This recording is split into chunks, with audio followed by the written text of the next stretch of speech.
One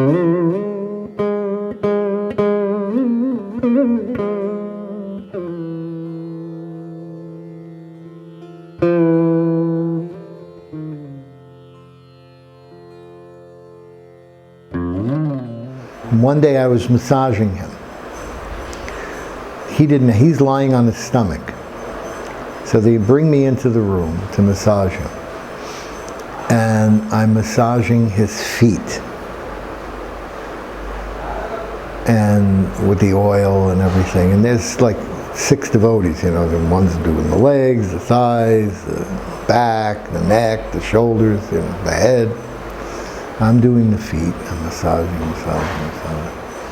So then it's time for him to turn over. So he turns over and he looks and he says, "Oh no, you are like my god brother. Why are you massaging my feet? No. You shouldn't do this. You shouldn't do this." I said, "Gurudev, I'm not like you. I'm a bad person." I said, "I'm very bad." He said, Madhu Maharaj said, "Oh, you are bad? Best among the devotees? You are bad?" I said, no. I said, "Please, Gurudeva." So then after that he said to me, "You shouldn't massage me. You can stand at the door and not let anybody in, but you shouldn't massage." So I never was able to massage him after that. He always made me stand at the door and watch. So anyway, this is another Parikram experience, Parikram. We were at Chirgat, and it was a small group again, and Gurudeva was doing pranam to the Kadamba tree. And so I was nearby. I don't know, I was always so drawn to be nearby Gurudev, like a magnet he attracted me. So I was nearby his feet, and Madhu Maharaj was right next, and I saw him, you know, touch Gurudev's feet. And really fast he sprang up and disappeared. Well, I didn't know anything, so I just touched Gurudev's feet and continued doing my, you know, prayers. Yeah. And I was down there, and suddenly I felt this karate chop on my neck, the back of my neck. And I got up, and I felt like, whoa. The feeling was like, I couldn't explain it. It's like, you know, National Geographic films, movies where they have birds all on a lake or, you know, by the sea, and they're all quiet. And suddenly there's a gunshot, and they go up, and they all fly up, and you hear this sound. Anyway, it was that feeling. Like when he did that chop, that feeling came, and that like lifetimes flew away from me, you know, of karma. Like, it just felt like that, and I was just kind of like in bliss, intoxicated, and looking like, reeling. And then Gurudev, and I saw Gurudev's face. Oh wow, it was not happy. It was like angry, and I went, you know. And Madhu Maharaj was saying, "Now you got his mercy. Now you got his mercy because he, you know, gave me a hit, which he doesn't do to ladies." Anyway, so, and only to brahmacharis, so not anyone else, you know. So he said, "Now you got his mercy," just to the side of Gurudev, and he said it softly so I could hear.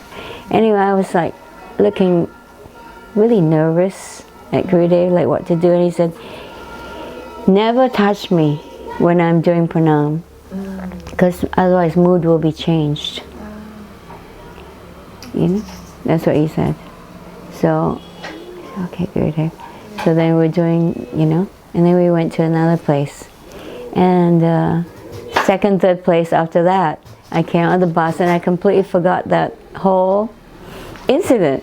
You know, I came out and I was ready to like do pranam again, and then and I suddenly remembered it, and I went, oh, you know, I'm nervous. And then Gurudev said in a voice like liquid honey, he said, "You okay?"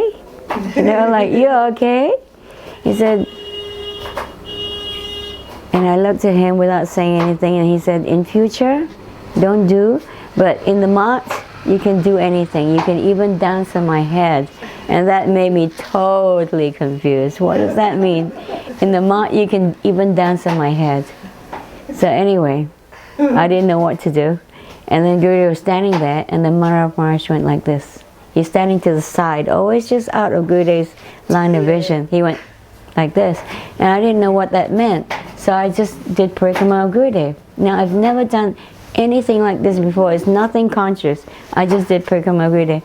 And then suddenly all the other people from the bus came, and they're all doing parikrama of Gurudev. And Gurudev looked at me and like said, only this time. So these were like, you know, memories of how sweet it was those days. Anyway, I felt like with Srila Prabhupada that Gurudev, he is like Chaitya Guru. He's linked with the Paramatma inside your heart. He knows exactly what is inside your heart. It's sometimes embarrassing because inside my heart there's not always Krishna. Actually, most of the time there's not Krishna. There's Mickey Mouse and other things, you know. But at the same time, he also knew he knows much more than what you know of yourself. Most devotees will say your swarup, but I have no idea what my swarup is. But he knows much more. There's like he's in a world different than our world. That's always I have felt with Srila Prabhupada and with Srila Gurudeva, and also Srila Maharaj, of course. It's very difficult to describe because you have to experience it. It's not only a sentiment. If I was attracted to Gurudev, it's because he reminded me of Prabhupada. And whatever petty questions I had, many times he would not answer my questions. And sometimes he will, when he came in France, we were only 10 devotees, and he would always call me and ask me, so you have any questions? It's a very special relationship. Anybody who would treat me like this, ignore me, I would just not speak to that person anymore. But I knew that there was something in him that was beyond.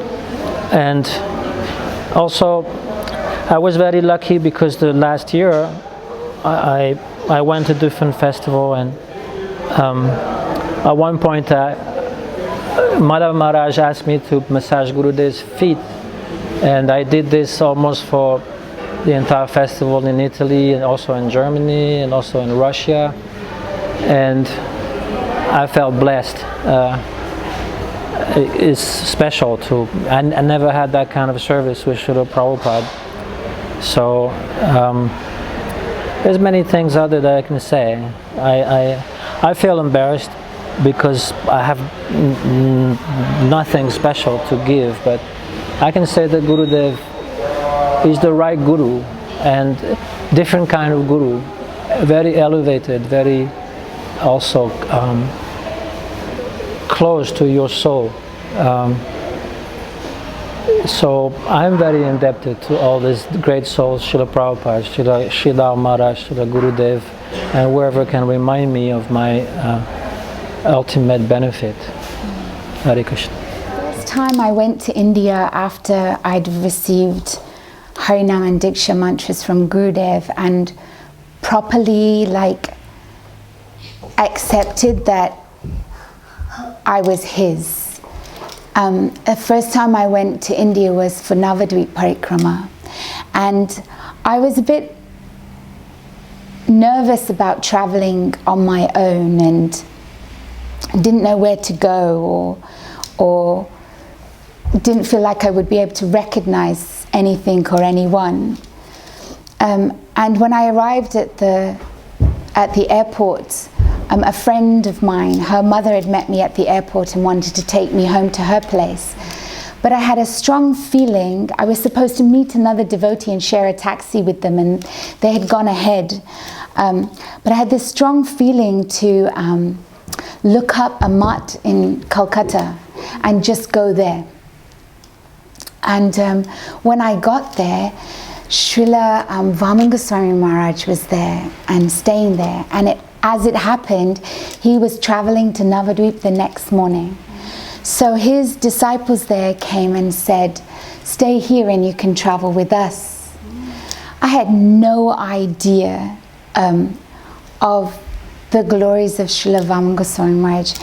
And little by little, his disciples were feeding me that, oh, he's Gurudev's senior god brother, and they are so dear to one another. Srila Trivikram Maharaj had already entered Samadhi. So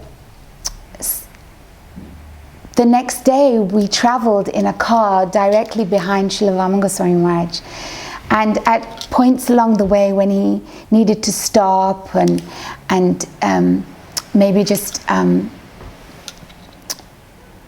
have a break from the journey, we would just stop behind him and watch and observe, I had no idea, who this personality was and what he meant to Srila Gurudev until we actually got to the mutt and Gurudev is there to receive him, and it felt like we were part of that, and there was old Vyasa Puja for Srila Vaman Goswami Maharaj, and Gurudev was there, and then everyone sitting down to see their meeting as well.